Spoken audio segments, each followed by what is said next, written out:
Hello student, आप सभी का स्वागत है my YouTube channel JIC study में। तो देखिए स्टूडेंट, आज मैं बताने वाला हूँ त्रिभुज। ठीक है, तो आज मैं लेके आया हूँ स्टूडेंट त्रिभुज। ठीक है, आज त्रिभुज का मैं डिफिनीसन और परिभाषा सब कुछ बताऊँगा, एग्जाम्पल सहित सब कुछ बताने वाला हूँ। ठीक है स्टूडेंट, तो देखिए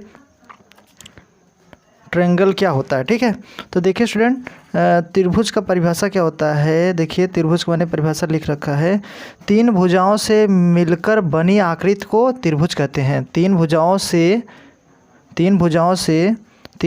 से मिलकर बनी आकृति को त्रिभुज कहते हैं। ठीक है स्टूडेंट, तो देखिए स्टूडेंट, त्रिभुज का परिभाषा आई होप समझ में आ गया होगा। देखिए अगला, इसका परिभाषा मैंने क्या बताया, तीन भुजाओं से मिलकर बनी आकृति को त्रिभुज कहते हैं। ठीक है स्टूडेंट, तो त्रिभुज तो ठीक है। अब देखिए एवरीवन, त्रिभुज कहते हैं तीन भुजाओं से मिलकर बनी आकृति को त्रिभुज कहते हैं। तो देखिए स्टूडेंट, इसमें जो आपका त्रिभुज है ये त्रिभुज है। ठीक है, ये मैंने त्रिभुज बना रखा था पहले से, त्रिभुज है।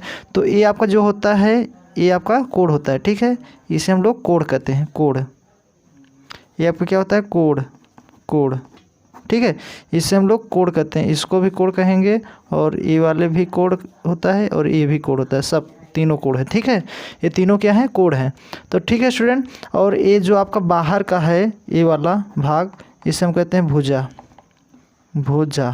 ठीक है, और ये भी जो बाहर का है इसे भी हम कहेंगे भुजा। ठीक है, और ये भी जो बाहर का है इसे हम लोग कहते हैं भुजा। ठीक है एवरीवन, तो देखिए स्टूडेंट, और आपका जो ये होता है बिंदु है इसे हम कहते हैं शीर्ष बिंदु। ठीक है, ये भी आपका क्या होता है, शीर्ष बिंदु होता है।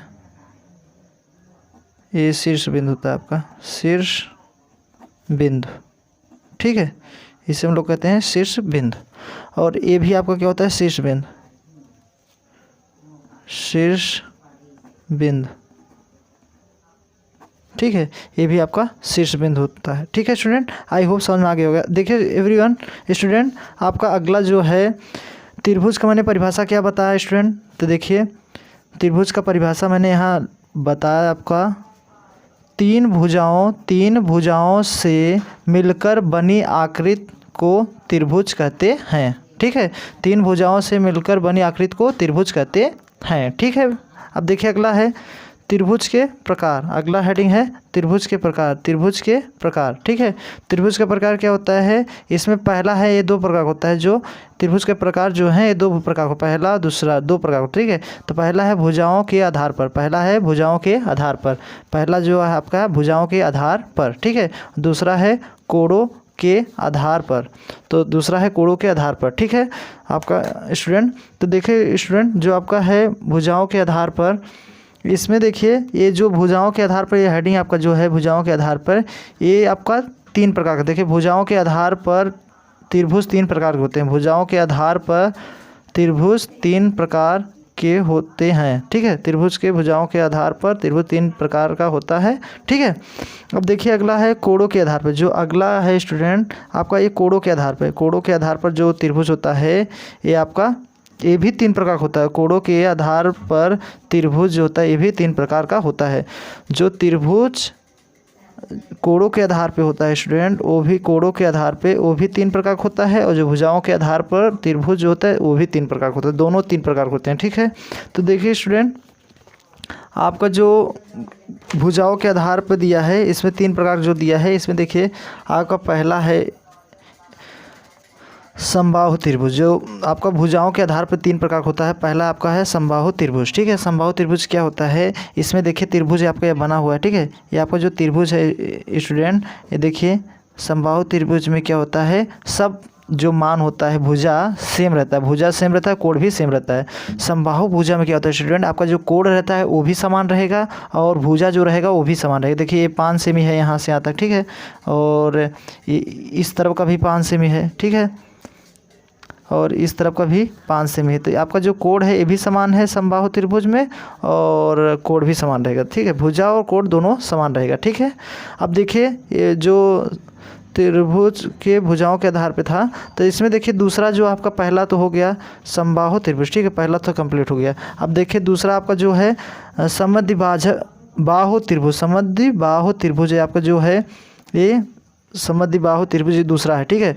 दूसरा जो है इसमें का समद्विबाहु त्रिभुज, ये आपका दूसरा नंबर समद्विबाहु त्रिभुज। इसमें देखिए स्टूडेंट, आपका जो त्रिभुज होता है एक मान, दो मान सेम रहता है, एक कम रहता है, ठीक है। जैसे देखिए 5 सेमी है यहाँ से यहाँ तक, ठीक है, और आपका ये भी 5 सेमी है, ठीक है, और आपका ये जो है 4 सेमी दे दिया, ठीक है। ये आपका जो 4 सेमी दे दिया, इसमें क्या रहता है, एक भुजा सेम नहीं रहता, दो भुजा समान रहता है, एक भुजा समान नहीं रहता है, ठीक है। ये समद्विबाहु त्रिभुज है, ठीक है स्टूडेंट। अब देखिए अगला आपका जो दिया है तीसरा, विषम बाहु त्रिभुज किसे कहते हैं, विषम बाहु त्रिभुज। तो देखिए स्टूडेंट, आपका जो विषम बाहु त्रिभुज होता है ये आपका देखिए ये इसमें जो होता है एक भुजा आपका 5 सेमी रहेगा, ठीक है, और एक भुजा आपका 7 सेमी रहेगा, और एक भुजा 6 सेमी रहेगा, ठीक है। इसमें सब अलग अलग रहता है, ठीक है। विषम बाहु त्रिभुज में क्या होता है स्टूडेंट, सभी माने जो है भुजा सब अलग अलग रहता है, ठीक है, सभी भुजा जो है अलग अलग रहेगा, ठीक है स्टूडेंट।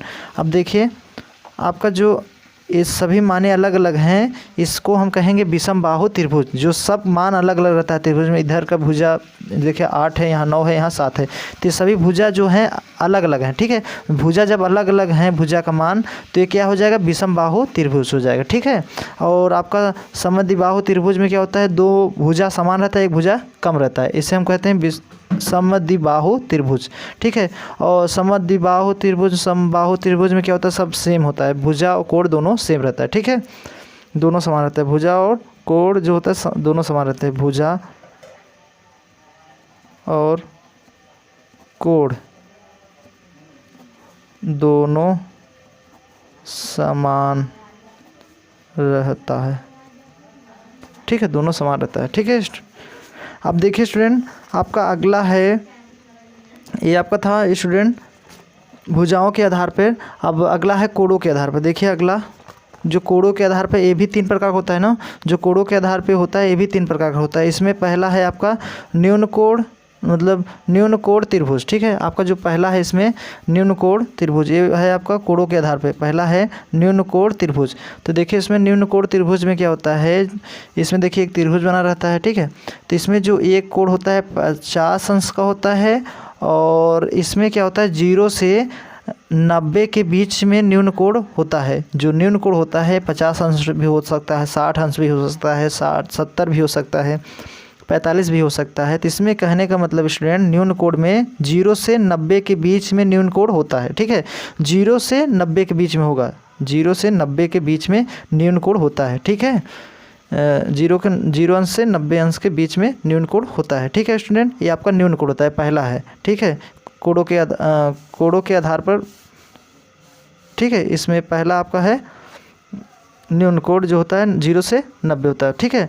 अब देखिए दूसरा जो है इसमें समकोण त्रिभुज, दूसरा आपका है इसमें है जो समकोण त्रिभुज। त्रिभुज 3 प्रकार होता है, न्यून कोण त्रिभुज, समकोण त्रिभुज और कोण त्रिभुज, ठीक है। तो इसमें देखिए समकोण त्रिभुज जो है, इसमें देखिए स्टूडेंट जो आपका एक कोण होता है ये वाला, ये आपका 90 अंश का होता है, ठीक है। एक आपका 90 अंश होता है, इधर दोनों का 45, क्योंकि जो त्रिभुज का मान होता है 180 होता है, ठीक है, 180 होता है। तो ये जब 90 का है समकोण, जो समकोण होता है 90 अंश होता है, ये 90 का है तो ये 45 होगा, तभी तो 180 होगा, ठीक है स्टूडेंट। तो इसे हम लोग कहते हैं समकोण त्रिभुज, ठीक है। समकोण त्रिभुज में क्या होता है, ये जो होता है 90 डिग्री पे होना चाहिए, ठीक है, ये 90 डिग्री पे होगा, इसमें ऐसे हम करेंगे तो ये जो होगा आपका 90 अंश होगा, ठीक है। तो त्रिभुज का मान 180 होता ही है, ठीक है। आई होप समझ में आ गया होगा समकोण त्रिभुज। अब देखिए अधिक कोण त्रिभुज, जो तीसरा है इसमें अधिक कोण त्रिभुज। तो देखिए स्टूडेंट जो अधिक कोण त्रिभुज है, इसमें क्या होता है स्टूडेंट, आपका जो कोण होता है अंश जो होता है ये 90 से 180 के बीच में होता है, 90 से 180 के बीच में होता है, 90 से 180 के बीच में होता है इसका मान जो होता है अधिक कोण त्रिभुज में, ठीक है स्टूडेंट। और आई होप समझ में आ गया होगा स्टूडेंट ये फिगर आपको। अब देखिए मैं अगला बताने जा रहा हूँ जो आपका है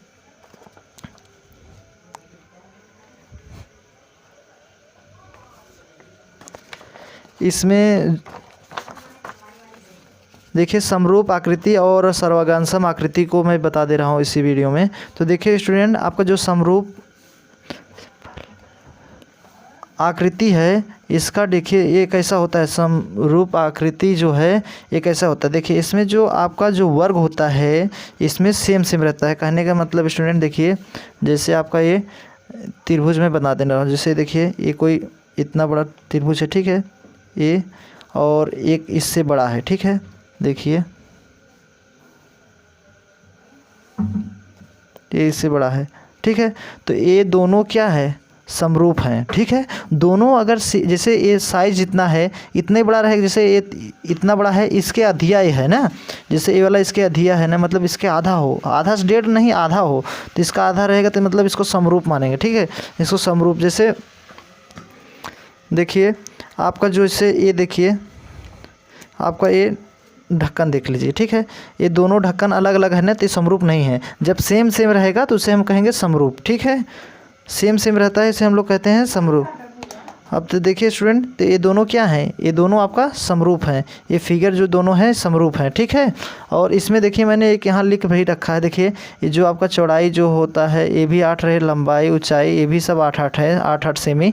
तो आपका जो ये बड़ा वाला है वर्ग, ये छोटा वाला वर्ग है। तो इसमें देखिए जो बना है चतुर्भुज, इसमें देखेंगे ये 4 है, ये 4 है, ये 4 है, 4-4 सेमी है बगल बगल का, इसमें 8-8 सेमी। तो इसके अधिया है ना, तो इसे को हम लोग कहते हैं समरूप है, ठीक है। और समरूप का जो चिन्ह होता है स्टूडेंट तो ऐसे होता है, ऐसे, ठीक है, ठीक है स्टूडेंट। तो आई होप समझ में आ गया होगा। अब देखिए अगला है सर्वगांसम, ठीक है, अगला हेडिंग है आपका सर्वगांसम कैसा होता है, इसको हम लोग कैसे पहचानते हैं, सर्वगांसम है, ठीक है। तो देखिए सर्वगांसम क्या होता है स्टूडेंट, आपका देखिए ये त्रिभुज है ना और एक त्रिभुज इधर भी है, ठीक है।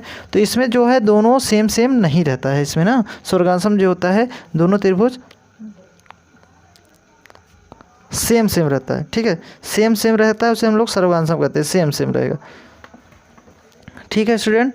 तो आई होप समझ में आ गया होगा स्टूडेंट। अगर अच्छा लगा हो स्टूडेंट मेरे चैनल को सब्सक्राइब कर लीजिएगा, बेल आइकन को प्रेस कर लीजिएगा और ऐसा वीडियो पाने के लिए मेरे चैनल को सब्सक्राइब भी कीजिएगा। तो मिलते हैं स्टूडेंट अगले वीडियो में। जय हिंद, जय भारत।